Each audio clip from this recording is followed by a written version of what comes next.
ntago umuzimu yapfuye kuko Imana yaguhaye umugabo kugira ngo se umugabo ntago se nyine musigaye mubyumva ngo Kigali wisheya ntugukora sheya ntugusangira hari abamushaka ntago umuzimu yapfuye kubera ko abonye umugore ntago hari ariho umuzimu apfira kuko shitani afite ibintu byinshi aheraho kugira ngo abababaze ku muzimu yarapfuye ngo kuko ufite abana ntuzi ko se Satani akubita agatoki ku kandi akavuga ati ubwo wabyaye ukaba ufite abana ndaje nanjye ngupangire bagutesha umutwe mbateze abadayimoni bananirane bakurindageze ngo abazimu barapfuye ngo kuko usigaye urya wakubwira imifuka y'ibirayi bagira abazimu none se ntuvuga ngo umuzimu yarapfuye urya ifiriti akagutegera mu ifiriti akaguteza uburwayi buturuka mu mavuta ubu ngubu rwose ukuntu abarokore bimereye iyo umurokore yashubijwe gusenga arabyibagirwa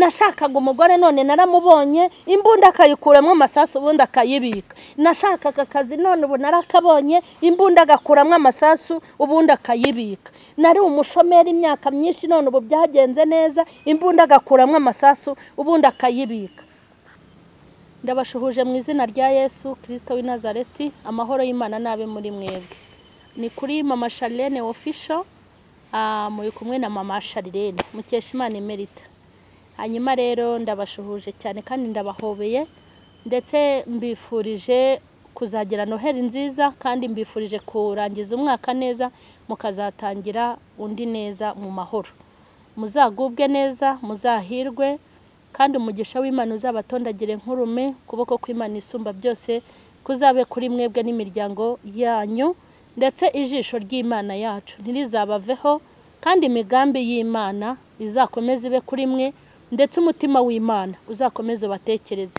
yego rero muzagubwe neza mu buryo bwose ndabakunda rero kandi n'Imana irabakunda uyu mwanya rero murabibona ukuntu nambaye murabona ko nambaye ingofero ya gisirikare nambaye ishati ya gisirikare nambaye n'ipantaro ya gisirikare wakibaza uti noneho mama Charlene yatewe n'ibiki ibi bintu yambaye nta bintu byanteye ibi bintu nabitekerejeho kandi nta kintu numva biri butware abakunzi banjye icyo kora abafana bashobora kugira ikibazo ariko abafana ntacyo badutwaye ariko ndumva nta kibazo nabateguriye rero isomo ry'umwaka nubwo shaka yuko rigomba iri somo ndashaka yuko rizatangira umwaka utararangira ndetse rigatangira mbere ya Noheli mu isomo ry'umwaka ndashaka kwigishamwo amagambo navuga ngo nimvange kugira ngo buri wese azakuremo ibye nifashishije kwambara iyi myenda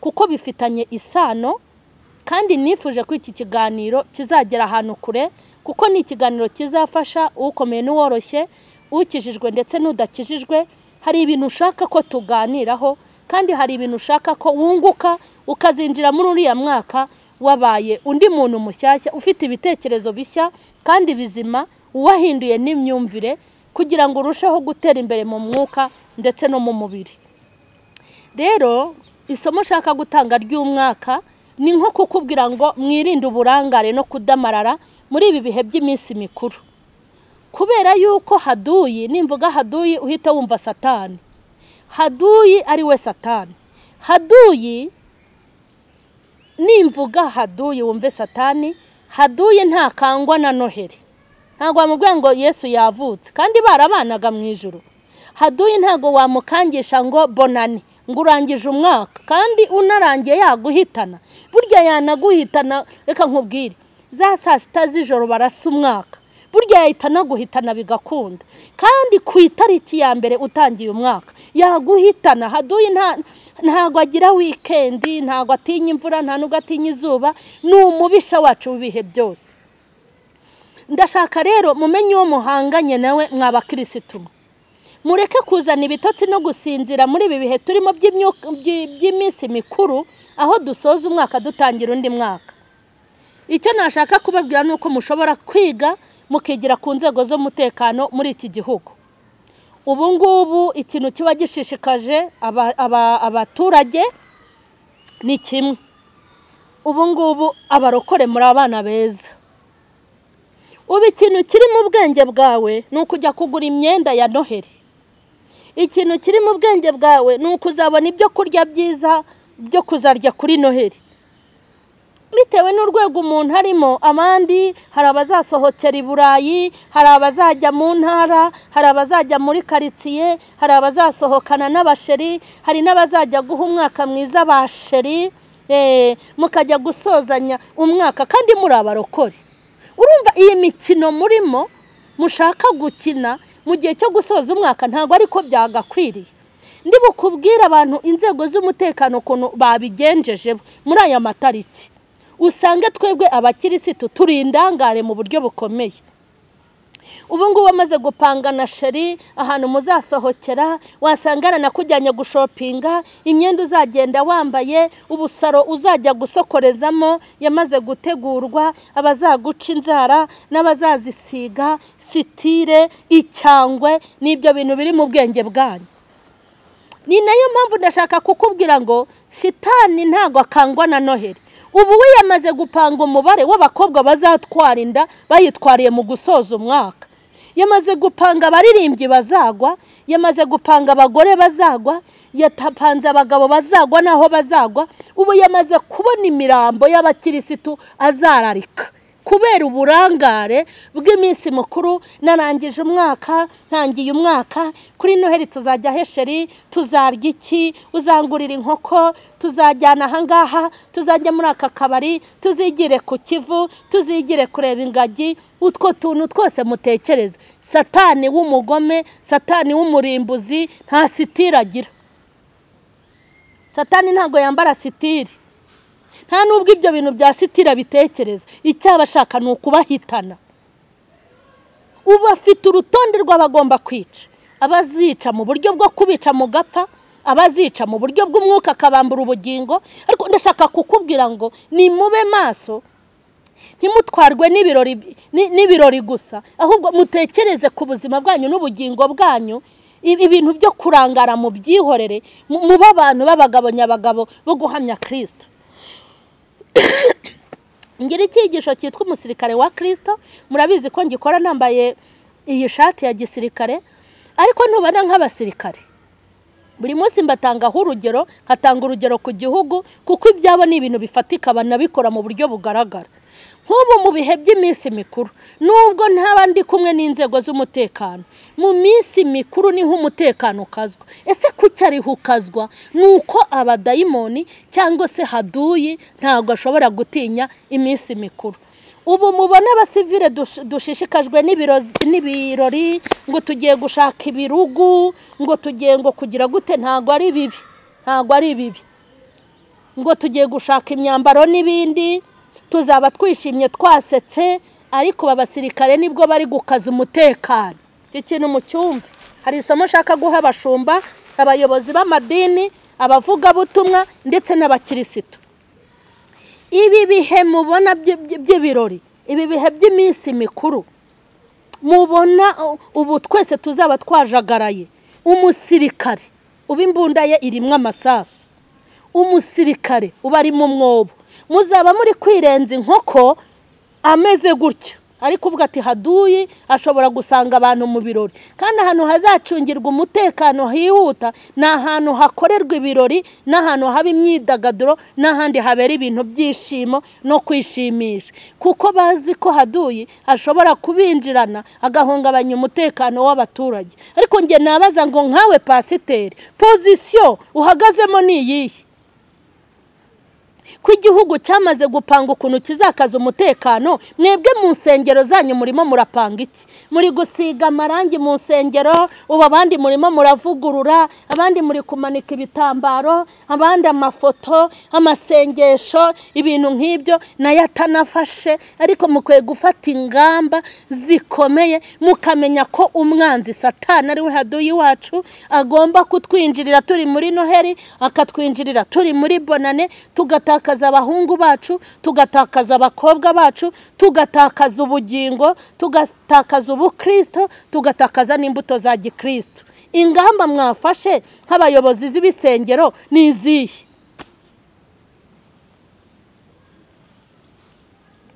Ubundi umusirikare mu gihe cy'amahoro cy'amahoro we abarimo kugira gute abari kwitegura intambara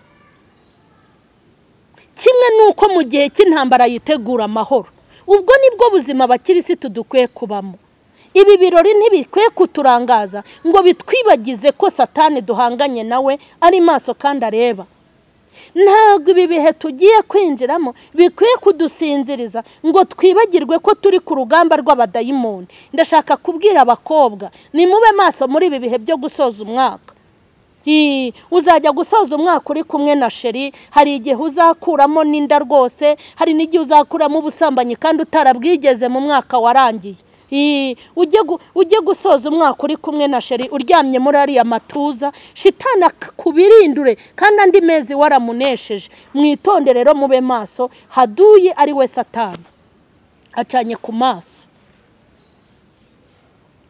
hari itarime yaje ivuga ngo kwica umuzimu umuntu yaba abonye fiance ati Imana yanyiciye umuzimu umuntu yaba abonye ibyo kurya yarashonje cyane ari mu nzara ati Imana yanyiciye umuzimu umuntu yaba abonye akazi avuye mu bushomeri ngo Imana yishe umuzimu ubundi iyo terime ni iy'abana mu gakiza iyo terime ni iy'abana mu gakiza umuntu utinyuka kuvuga ngo umuzimu yapfuye umuzimu sarapfa umuzimu naho yapfa havuka abandi bazimu umuzimu ubu se wajya kumbwira ngo umuntu yuriye indege ngo umuzimu yapfuye ntabwo ushobora kwicisha umuzimu kurira indege kuko kandi abadayimoni bagira n'inganda zo gukora indege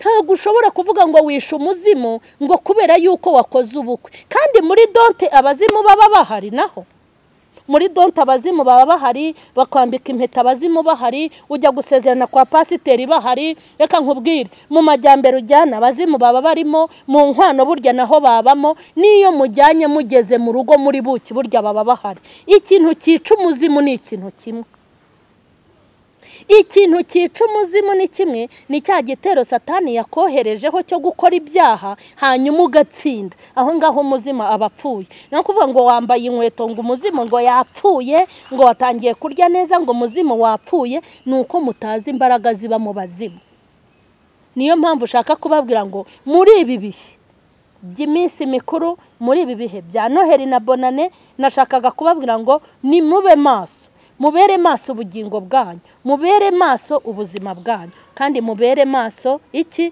mubere maso agakiza kanyu ubu ngubu nk'inzego z'umutekano ahantu henshi uzabona batangiye gucunga umutekano ariko se nkatwe abakristu dukwiye gukora iki muri iki gihe turi gusoza umwaka cyangwa muri iki gihe turimo gutangiza umwaka dukwiye gukora iki natwe hari ingamba zo gucungira umutekano ubugingo bwacu hari ingamba zo gucungira umutekano agakiza kacu n'ubukirisitu bwacu hanyuma tukabucungira umutekano hanyuma ikintu mbakundira iyo mwamaze gushaka imbunda murazibika mwamara kubona amafaranga imbunda mukazibika ariko nta gihe na kimwe uzabona umusirikare yabitse imbunda nabibabwiye ngo mu gihe cy'amahoro bitegura intambara kandi mu gihe cy'intambara bakitegura amahoro ibyo kuvuga ngo wamaze gukora ubukwe ngo umuzimu arapfa reka nkubwize ukuri nta kintu wakangisha satani cy'igisubizo na kimwe ugira ngo se abagore ntabagira abakobwa arabagira abagabo arabagira ibintu byose arabigira nta kintu na kimwe wamukangisha nimutitonda muri ibi bihe byo gusoza umwaka nimutitonda muri ibi bihe by'iminsi mikuru ubugingo bwa benshi buzatikira kandi ubugingo bwa benshi buzahasigara ndumva nakubwira ngo ba maso mu buryo utari uri maso utekereze neza uyu mwaka wanyuzemo utekereze kuba mwahuye utekereze kuba mwakoranye utekereze ku mihigo wahize utekereze no kuyo umaze guhigura utekereze neza urebe ngo mbese imihigo nahize muri uyu mwaka narayihiguye ariko abantu ntibakabeho nk'abantu batazi iyo bava n'iyo bajya mwari muzi ko iyo mwaka ushize amakampani menshi cyangwa ibigo bya leta basuzuma imikorere niho hazava kuzamurwa mu ntera kw'abakozi, niho hazava gutwara ibikombe kw'abakozi, niho hazava kumanurwa mu ntera, niho hazava no kwirukanwa mu kazi bagashaka abandi bakozi. Nawe mu kirisitu ujye uverifiya, uhere mu kwa mbere ubara ugeze mu kwa 12, urebe uti mbese Imana nayimariye iki, abantu ubona bamariye iki. Ibyo kuzajya wirirwa uhirika imyaka, umwaka urashize winjiye mu wundi mwaka, umwaka urarangiye winjiye mu wundi mwaka, ugenda ubaho nk'umuntu udatekereza. Hoya, bitekereze. Iwawe mu rusengero, iwawe mu rusengero ujye wicara uvuga ngo mbese uyu mwaka kushize twunguye iki Imana. Ese ubundi intego y'umwaka twari dufite ni iyihe? Mu myaka itambutse hari umwuka wo gukunda amafaranga wari warateye mu nsengero uteye ubwoba. Ubu ngubu umwuka wo gukunda amafaranga ugenda ugabanuka kuko nta naho benda kuyakura, nabo bajyaga bayakuramo benshi batangiye kubavumbura. Ariko mbere umudugudu wabonaga igihembo cyangwa urusengero rwahembwaga n'urwinjije amaturo menshi. Ese ugira ngo icyo kintu kirakwiriye?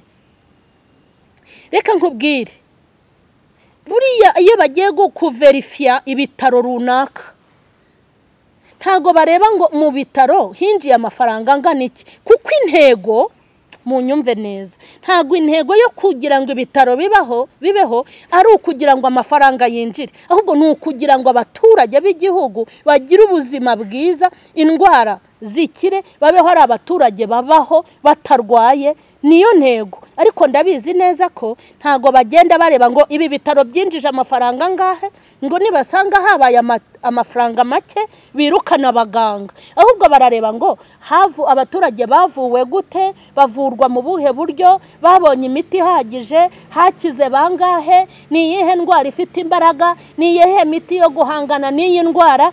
Ibyo nibyo igihugu kiba kiri gutekereza. Ariko birababaje kuba umuntu yakicara urusengero rwawe wowe runaka unkurikiranye, ni kuvuga abantu bafite isengero. Birababaje kuba wakicara umwaka urangiye, aho kugira ngo utekereze ngo mu rusengero rwanjye haje abantu bangahe, uyu mwaka twabatije abantu bangahe, ese mu babatijwe hasigaye bangahe, twari dufite umubare w'abakirisitu bangahe, abaguye ni bangahe, abagiye mu busambanyi ni bangahe. Ibyo bintu ni mubitekereze, ahubwo ukajya mubara amaturo ari bwinjire, ku buryo municara mukavuga ati noneho uyu mwaka rwose hinjiye amaturo makeya. Ibyo bintu murumva ari byo? Ubuzima bw'abaturage bujya bwitabwaho n'igihugu, ubugingo bw'abakirisitu bugomba kwitabwaho n'abashumba. Umwaka nushira ujye ureba mu rusengero rwawe iterambere wazaniye Imana, cyangwa ujye ureba mu rusengero rwawe iterambere wazaniye abo uyoboye. Kandi imibare yawe ntikagarukire ku mugore wawe n'abana, ujye urenga gutekerereza umugore wawe n'abana, ujye utekerereza na wa mukirisitu kwita pasiteri, umwe kwita umushumba. Nkuko nagiye mbabwira kuri M.Charlene official, mbabwira ngo ntago umusirikare abereyeho umugore we n'abana be, umusirikare abereyeho abaturage arinda.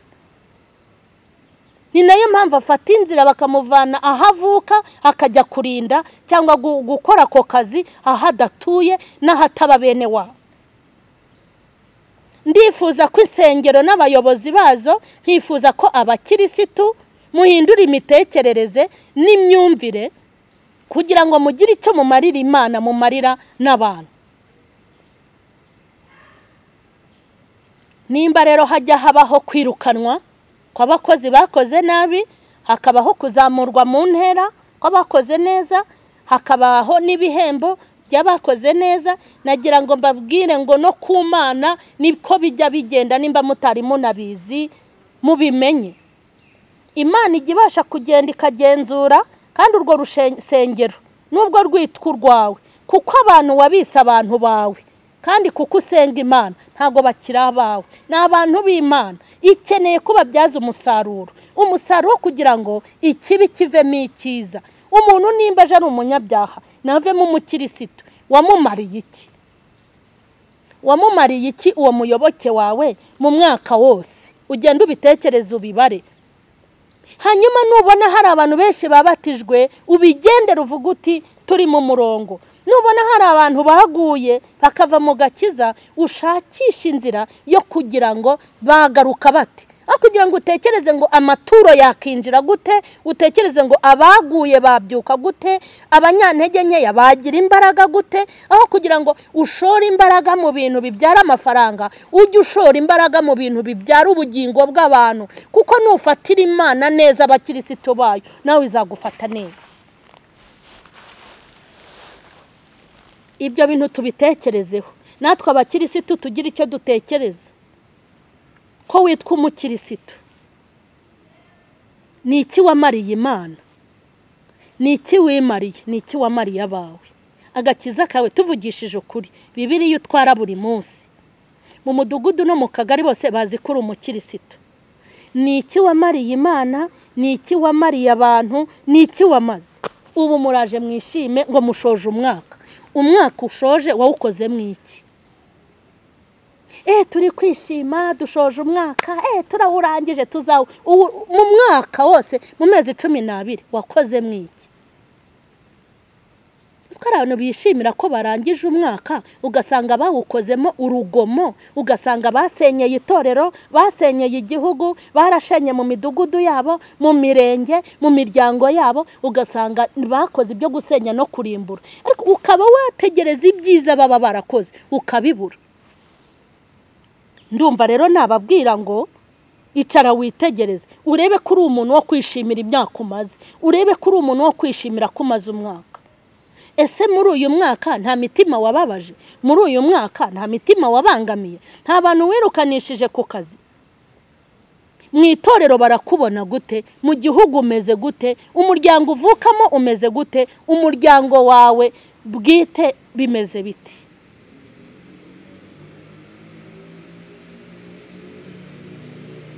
Ikindi ndashaka kukubwira ngo mu bintu uzasaba uyu mwaka ugiye gutangira, wikomeza gusaba Imana kubaho gusa, kuko kubaho ni kimwe no kugira icyo umara mu kubaho kwawe nacyo ni ikindi. Mureke mbabwire ko iki kiganiro ni imvange. Wicara utekereze uyu mwaka ugiye kwinjiramo, usaba Imana pozisiyo ugomba kuzinjirana muri uyu mwaka.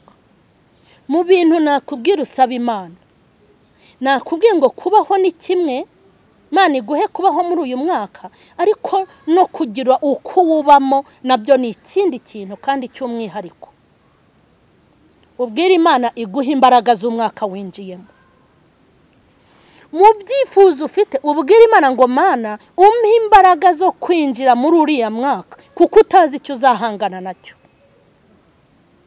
Ubwira Imana iguhe imbaraga zo kwinjira muri uriya mwaka kandi iguhe imbaraga z'umwaka. Ibi bintu bigira isengesho. Muri iyi minsi isigaye ngo umwaka urangire, ubwira Imana ngo Mana ndashaka imbaraga z'umwaka. Impamvu nkubwira ngo imbaraga z'umwaka nuko wowe ntiwamenya imbaraga uri bwakizarizo, kuko utazi ibyo uzahangana nabyo.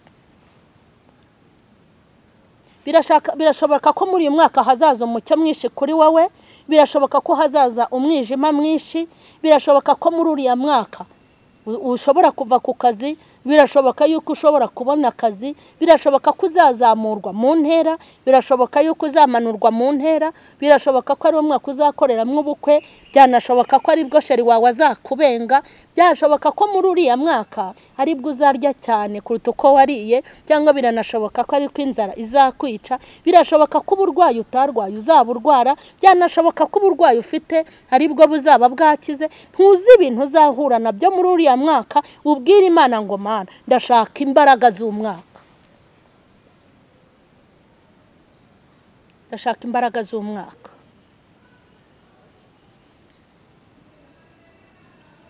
Imana ibahe umugisha.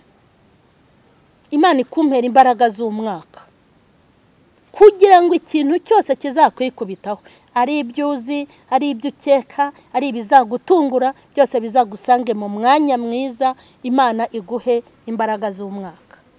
Ikindi kuri rya jambo navugaga ngo abadayimoni ngo bapfuye, ngo Imana yanyiciye umuzimu. Ntago umuzima ajya apfa. Hato mutazajya municara wabona Imana igukoreye ubukwe wari umaze igihe kinini cyane, abantu barakurambe ukabona ukoze ubukwe, uti Imana yanyiciye umuzimu. Nukuri ntago umuzima ajya apfa. Ntago shitani ushobora kumukangisha ko wakoze ubukwe, kuko nahatari ubukwe hari ahandi agutegeye. Azagutegera kunda avuga ati uzabyara utinze.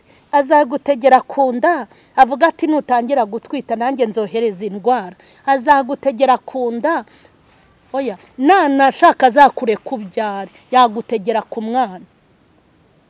Nta kintu kibaho muri iyi si ushobora gukangisha abadayimoni. Iyo terime yanyu yo kuvuga ngo wishe umuzimu, ngo umuzimu yarapfuye, ntago abazimu bajya bapfa. Kandi burya naho bapfa abadayimoni babwagura buri munsi. Iyo ushubijwe ukabona amafaranga, iyo hapfuye umuzimu w'ubukene ukabona amafaranga, hahita haza umuzimu w'ishyari bagashaka kukwica utayariye. Iyo hapfuye umuzimu ngo yapfuye, ngo umuzimu arapfuye mbonye akazi, hahita haza umuzimu w'ishyari wo kugira ngo bakagukuzeho. Ubwo se urumva abazimu bapfa? Ntago umuzima apfa, kuko imipango y'abadayimoni bihari. Iyo umaze kubona fiyasa ahita apanga ukuntu azabatandukanye. Wamara gupanga ubukwe agapanga ukuntu butazaba. Bwamara kuba mumaze gusezerana ngo muzatandukanwa n'urupfu, agahita apanga ukuntu muzatandukana urupfu rutaraza. Iyo maze kubona utwite apanga ukuntu indi zavamo. Yabona imbwa igiye kuvuka agapanga ukuntu uzabagwa. Iyo abona umaze guterura uruhinja apanga ukuntu ruzarwaragurika. Yatangira kubona umwana atangiye kugera mu ishuri apanga ukuntu azamukubitisha moto. Abadayimoni bapanga buri munsi, ntago abazimu bajya bapfa.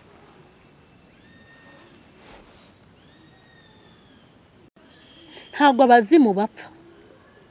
Hato utazagenda ukicara ukagereka akaguru kandi ngo barapfuye, ngo abazimu barapfuye ngo kuko usigaye urya. Wakubwira imifuka y'ibirayi bagira abazimu. None se ntuvuga ngo umuzimu yarapfuye urya ifiriti akagutegera mu ifiriti akaguteza uburwayi buturuka mu mavuta? Ayo materime yanyu n'ay'abana batoya mu gakiza.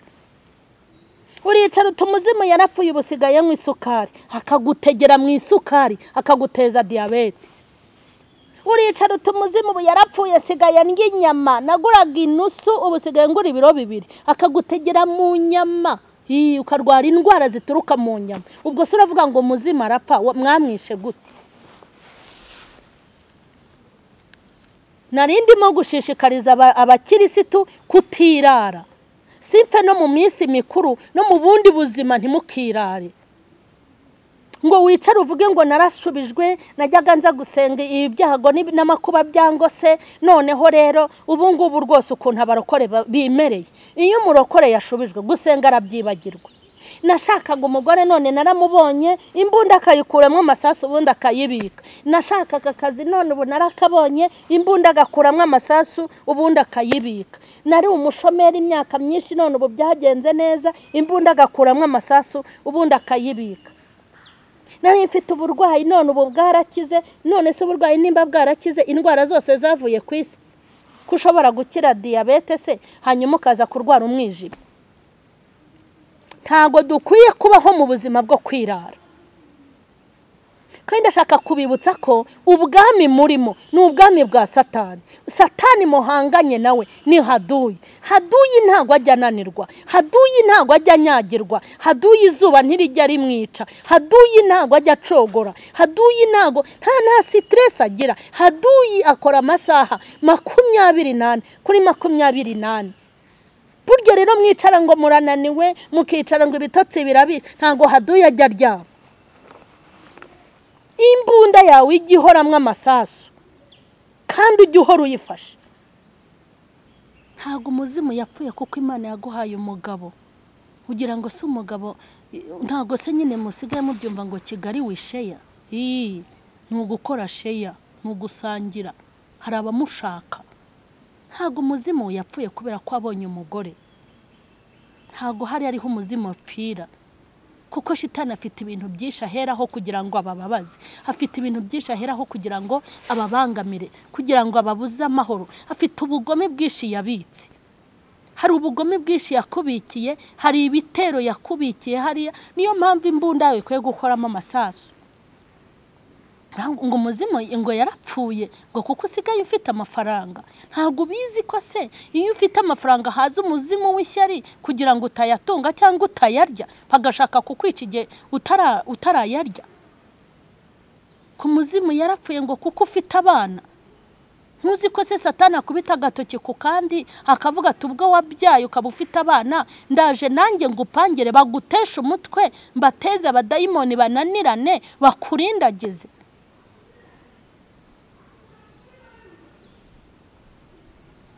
Ikintu ushaka gusorezaho ni iyi message ivuga ngo nubona Imana ikomeza kuguha imyaka yo kubaho, ujye wita ku kintu cyatumye Imana ikurinda. Nta muntu n'umwe Imana igirindira ubusa. Imana iyo yakurinze bifite impamvu ikurinze, kandi nta kindi Imana gituma iturinda no kugira ngo dutunganye ibidatunganyije, kandi kugira ngo tugire umumaro mu gihe cyacu, mu gihe gisa nk'iki.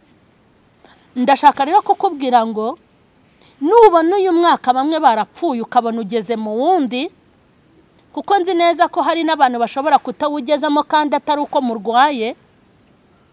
Dore ko abantu hari ukuntu abantu twabaye, umuntu abazi ko nta ndwara yicagira, akumva nta kibazo afite, akumva ko urupfu rutamushobora. Burya rwagushobora kuko n'abagiye bose ntago bishwe n'indwara. Nubona Imana iguhaye kurangiza umwaka ugatangira undi, ujye wifuza kubaho mu mugambi w'Imana kugira ngo izongere inakongeze undi mwaka. Ntago Imana ishobora kukongeza imyaka yo kugira ngo ukomeze ube umugome, ntago Imana izakongeza imyaka yo gukomeza ugirire nabi abantu. Imana iguha umwaka n'imyaka, ujye witwara neza, ubeho mu mugambi w'Imana, kuko nta myaka ifite yo gupfusha ubusa. Hari abantu yambuye imyaka ibambura kubaho, barahari. Ariko we nubona Imana ikurinze, ujye uyibaza ngo niki undindiye, hanyuma wite ku kintu gitumye Imana ikurinda. Hanyuma ndasoza iki kiganiro mbabwira ngo muzagire umwaka mwiza, mbifurije guhirwa mu kuri, muzawutangire neza kandi muzanawurangize, murangize n'indi myaka. Ariko nakwifuriza kuba umuntu mwiza, ukabaho mu mugambi w'Imana. Imana nibaha umugisha. Amen.